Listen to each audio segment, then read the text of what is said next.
But that kind of was the impetus for us to start Lone Rock Realty.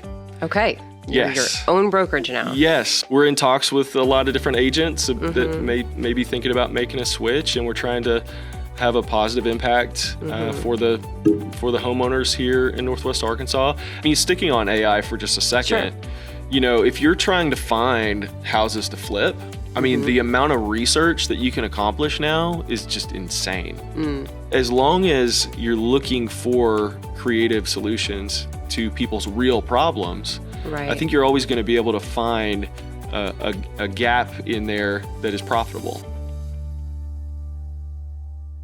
Hello and welcome to the REI NWA Podcast. I'm your host today, Cassie Haley with Collier & Associates, where I will be discussing the future of real estate investing with the actual show host, Colley Bailey of the Lone Rock team. Hi, Colley. Hey. Hey, how's it going? Yeah, it's going good. You've been here before. I've been there before. I haven't been here before Right? on this podcast. How weird is it? It's kind of weird. Well, there you are. Here I am. So you and I go back a ways. We've known each other from previous lives. And I remember walking into one of my first REI NWA meetings and running into you. And you had just finished a book. Yeah. And I would just love to hear your journey coming into real estate, Okay. how it's evolved, and how you're sitting here now. So I took the long way into real estate. Yep. Yeah. So in January, I'm going to be going into my fourth decade. So I'm finishing out my third decade. In my second decade, that was all about trying to be Brad Pitt. So I went to LA. I was doing the Hollywood thing. Amanda and I got married early. Then we moved to LA, and within 2 weeks, I was on movie sets as a background actor. And that was kind of my day job for, I don't know, a year and a half or something like that. I would just wake up and I would get a call or an email, and it said, hey, go to, Paramount Studios and be a background on Glee or something, Sure. Every day was different. It was a lot of fun. I did a lot of acting classes, all kinds of fun stuff out there. Ended up doing a couple of movies, 3 indie movies you could look up if you wanted to. They may or may not be available on Amazon or something at this point. But when we decided we were going to have a family, we moved back to Arkansas. I was a little bit lost because I didn't end up becoming Brad Pitt, sadly. Better. And then I didn't know what to do with my life, to be totally honest. So, I mean, I did everything from construction. I was a carpenter, electrician. I managed a pizza restaurant at one point. I remember that. Yeah, I did all kinds of crazy stuff. Getting back here to Fayetteville, I did door-to-door sales. I did all kinds of things. I got the opportunity to do a little photo video company. And so I jumped into that, and I was working part-time at Bedford Camera, phenomenal company. One of the best bosses I ever had was at Bedford Camera. Love Bedfords. But anyway, so I was doing photo and video for real estate agents, shooting homes and, doing their videos and headshots and all that kind of stuff. One of them talked me into getting my license. They said, oh, you'd be really good at this. You should do this. I said, I don't know. Well, they talked me into it. So in 2014, I did my test, and in January of 2015, I started as an agent. This is the 10th year being in the business for me. Okay. And for a couple of those years, I worked at Roush Coleman, which is, a top builder in the nation. They're always in the top 30 builders. They kind of bounce around in the 20s and 30s, I think. But I was fortunate enough to work with them and do, 4 or 5 different neighborhoods here in Northwest Arkansas. And that was a great boost to my career starting out. And then coming out of that, I got involved with REI. I started working with investors, with smaller builders and different things like that. And of course, helping people just do residential sales, buy and sell properties, things like that. Let's see, 2022, I started the Lone Rock Home team. Right. And we were at Fathom Realty at that time. That was fun.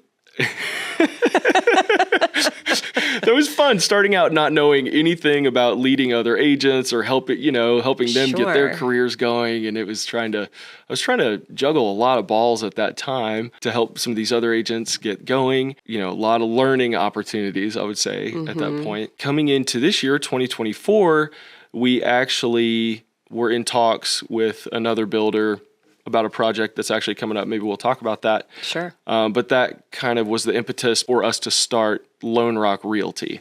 Okay. Yes. Your own brokerage now. Yes. So, again, long way around. But now we finally have our own brokerage. Yes. And, Well, sometimes the long way around, like listening to you and your very diversified history, you probably picked up a lot of tools from every one of your experiences that are fueling you forward now. So this is so exciting. Yeah. It's really good. We're in talks with a lot of different agents that may be thinking about making a switch, and we're trying to have a positive impact for the homeowners here in Northwest Arkansas, as well as the investors and the builders, So we're trying to, one of the things I think that sets us apart is our marketing approach. Putting together full marketing funnels, full campaigns for any builder that we're working with. We're trying to grow their brand, not just our brand. Right. And thinking about it from their perspective, how can we grow their business? And the same thing for, investors building a flip business or something like that, or how can we supply them with a full pipeline all the time? So that's another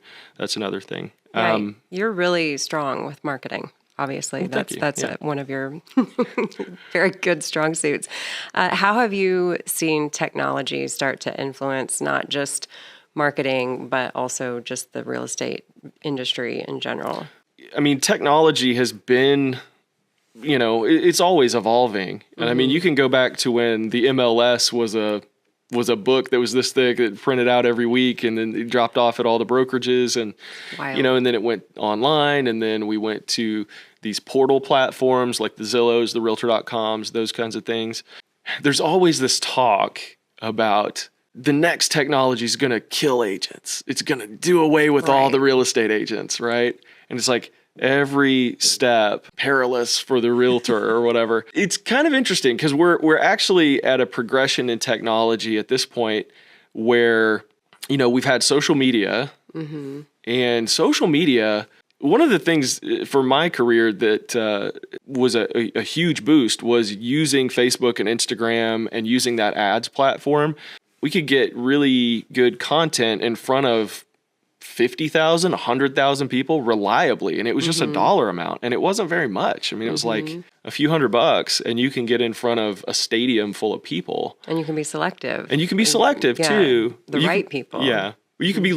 It's harder to be selective on Facebook. I mean, you could pick a neighborhood. You could like draw a map around a neighborhood and be like, only these people see the ad. That's changed obviously because they became aware of the housing laws, fair housing and different things like that. Well, I think they even got called in front of Congress or something I don't know all those details. We won't go into that. But I remember when they made that change, so many agents dropped out of advertising on that platform. To be safe. Just to be safe.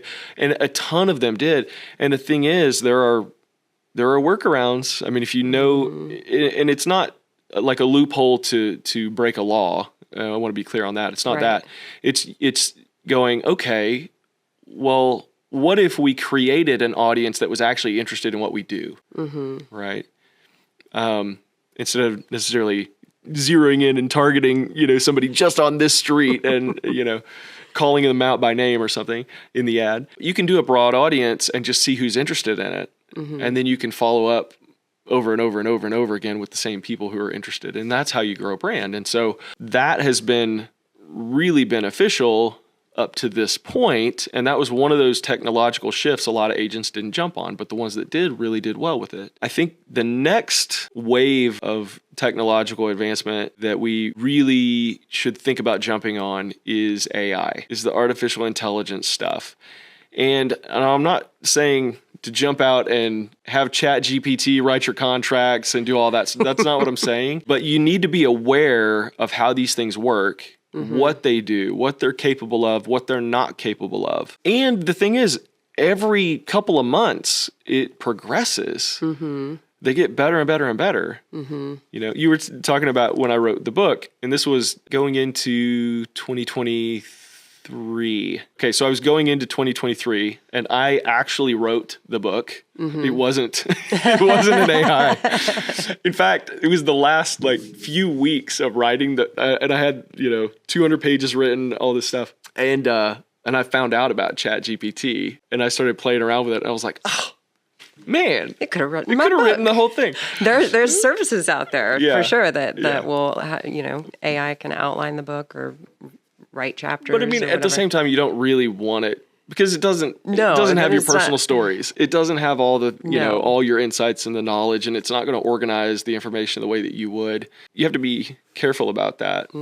But there are things agents can do, like you can use it to get different content pillars. Like, if you want to make a bunch of Instagram posts, a bunch of reels, you can say, hey, I want to make reels about this, and this, and then it will give you 50 different ideas, and you have a year's worth of reels if you do once a week. I mean, I think right now they're better for brainstorming than for finished product. I agree. I think you still need a lot of editing on all these things. If you watch any of the channels that are devoted to AI, within maybe 5 years, they think it's going to be at a full collegiate human level, cranking out almost anything imaginable. That's going to be really interesting to see. Yeah. I'm very curious. I think you and I maybe even talked about this before too.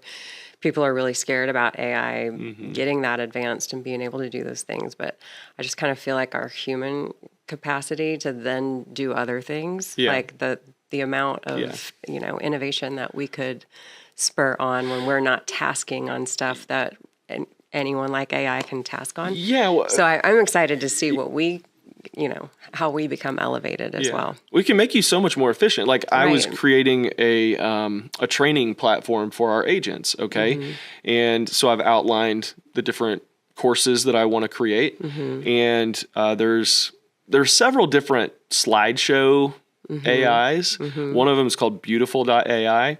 And I've been using it just to get the layout. Right. And it filters in a bunch of stuff that I wouldn't say, and then I change it all out. But it looks good. Saves time. I'm not having to like move templates and change stuff. It's just, it looks great. And then I go in and edit the words to what I want it to say. But yeah, I mean, it's amazing. It makes you so much more productive. And then you can spend your time building your team or building, working with an investor or somebody. Yeah. So I think it frees you up to do more. Speaking of investors. Yes. How do you see these changes, not just with technology and AI, but a lot of changes are happening in real estate right now. How do you feel they're going to affect investors specifically? Yeah, for sure.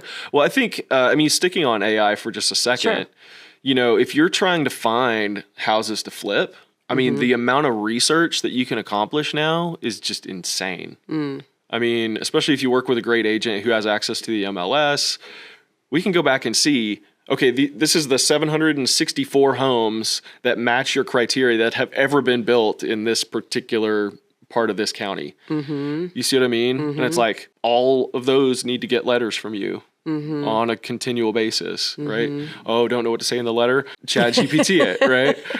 Exactly. And then there are services that will, print those, mail those, send them out. And it's not necessarily AI. Those have been around for a long time.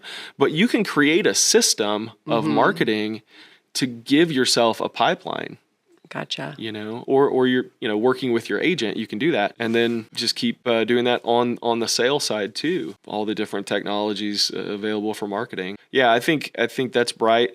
I think there are a lot of great softwares coming out too for property management. And some of them are proprietary within certain companies. I know, we've had ProX on the platform before on the podcast. And Tyler was telling me about the software that they were able to create. If you have properties in Joplin or you have property here, whatever, it's all on one dashboard. So you can see what your returns are on the different ones and all your different cost analysis all within one page. And you can check your real estate portfolio just like you would check your stock portfolio.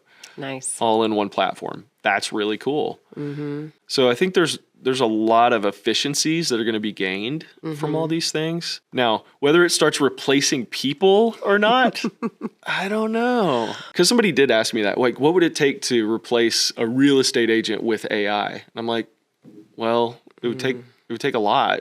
Yes. It would take a lot because we interact with the real world. Right. On so many, it's not just pushing paperwork. If it was just pushing paperwork, maybe anybody. But yes, you're right. And it's not just the negotiations or keeping our eye on legal and things like that, but also being a touch point between all the service providers that homeowner or investor is going to have to interact with throughout the process. And then there's also the human emotional element of dealing with these giant transactions. Right. I mean, you start dealing with hundreds of thousands of dollars, people get nervous, people get emotional. Yes. When people are moving away from their home that they've had for 20 years. That's an emotional process for people. Now, okay, so let's talk about a few other things outside of AI taking the place of people and things like that. What about blockchain? There's a movement to put properties on a blockchain. Yes. So that it's similar to trading, Bitcoin or whatever. That would really simplify the title insurance world. That really shake up. Would simplify it? Well, it might. Feels like it would complicate it, but Well, not really, because if every property is essentially, let's say, a land coin. Right. Right? Yeah. Or its own thing, then that digital file can transfer to the next owner. The whole warranty deed, everything about it, all the way back to, in 1832, Jacob Aronson or whatever carved this out, whatever. I mean, you could take it all the way back to abstract and then would remain part of that property file. That blockchain forever. Moving forward, yeah. I had heard about, and I'm not an expert on this area at all, but that homes being used almost like NFTs. And that complicated my brain too. So yeah, I know somebody that did a deal in Ethereum. Yes. They bought a house with Ethereum. Okay. It was in Florida. Okay. I don't have all the details about it. Okay. But it's been done. And, it's something that could continue to be done. It's kind of interesting. It is interesting. I'd be curious to see how investors would take advantage of that technology too. Again, it's this interplay between the digital world and the physical world. Part of the problem right now that the real estate market is having, and all the consumers out there trying to buy real estate are having, and investors are having, is the effects of inflation. It's just creating lots of digital money, flooding it into the economy. The prices of everything have to rise to meet that. And so, the Federal Reserve's been trying to get a handle on that. And the question is, can you get a handle on that without causing a recession? The immediate future is always kind of hanging in the balance. People are like, oh, it's going to crash. We're like, no, we're fine. Right. I don't know. I don't have a crystal ball. But yeah, the factors involved there, there was a ton of money that was dumped in. We don't even really know that the full extent of that has washed over the economy, but it does appear, especially for real estate, if we just talk about buyers being able to afford real estate, this is the most unaffordable time we've ever had in the United States based on the price, the interest rate, then the payment that results from that, compared to how much people are actually getting paid. Yeah. And so really until we see wages rise, we're probably going to have a lot of friction in the real estate market. I mean, we've definitely seen that the last 2 years. It's kind of painful to watch. So there are a lot of concerns in the real estate market right now in the industry. How do you take those concerns and turn them into opportunities? The first thing that popped into my mind is just control what you can control. Yeah. Because we don't control politics. We don't control wars. We don't control inflation. We don't have any control over that. But if you go back as far back as you can go that we have records of, property has changed hands every single day. It's going to continue to happen. People are going to have another baby and need that extra bedroom. Somebody's going to die. People are going to get divorced. People are going to want to move from this place to this place for a job opportunity. It's going to continue to happen. Yeah, we're seeing so much of that here. People have to move here. Like Right. it's hard for the people who are already living here if they had a new baby and just want to move across town. But yeah, we there are people that need a home, like need a place to rent, and it's The optimistic side is that there are always opportunities in every market. I think it's important to shift your perspective to what those opportunities are. If it's hard to make long-term cash flow right now, look at short-term. Instead of just having a boring house in the neighborhood, having a really cool, tree house next to a waterfall, I don't know. I want that. I mean, you know what I mean? Like, do something really creative and interesting, and there's going to be opportunities. Now, look, not everybody wants to run a mini hotel. I get that. It's a totally different business model. With your flips or with new construction, building spec homes, things like that, look for the pockets, look for the opportunities in the market. Here's an idea just off the top of my head. What if you built downsize specific houses? For instance, and here's why this is a good idea, I think, because people who have a house that's worth $600,000 now that they bought for $200,000 15, 20 years ago. Right. They're sitting on a lot of equity. A lot. And some of them do want to downsize. And if they did, they're in a lot of competition with people who are looking for their first home. Also investors who are looking for a deal on a long term. But what are the challenges of a downsizer? Well, they have a lot of stuff. Just having an oversized storage unit in the back, like that might be all it takes to sway that, that group of people, that demographic, having a 3-car garage instead of a 2-car garage, pretty important for them. Again, now they're downsizing into a $300,000 house and they're paying for it in cash. And now you don't have to worry about financing and interest rates don't matter to them. And they don't have to worry about if they were on a fixed income after they retire. They've got housing. Yeah. So it's always about creative problem solving, I think, in all these endeavors. And as long as you're looking for creative solutions to people's real problems, I think you're always going to be able to find a gap in there that is profitable. So I think we could talk a lot longer we could. about a lot more probably things. We will on August 13th. We'll have the main meeting for REI NWA, and I'm going to let you have your seat back. But thanks for talking to me today. Thank you for doing this. This has been fun. Of course. Again, I'm Cassie Haley. I'm with Colley Associates, and you have been listening to Colley Bailey on the future of real estate. We'll see you August 13th at the Hyatt House in Rogers. Yep. Okay. What time do we start? 5:30. 5:30. We'll get started at 6. Okay. Yep. Perfect. Thank you. Thanks.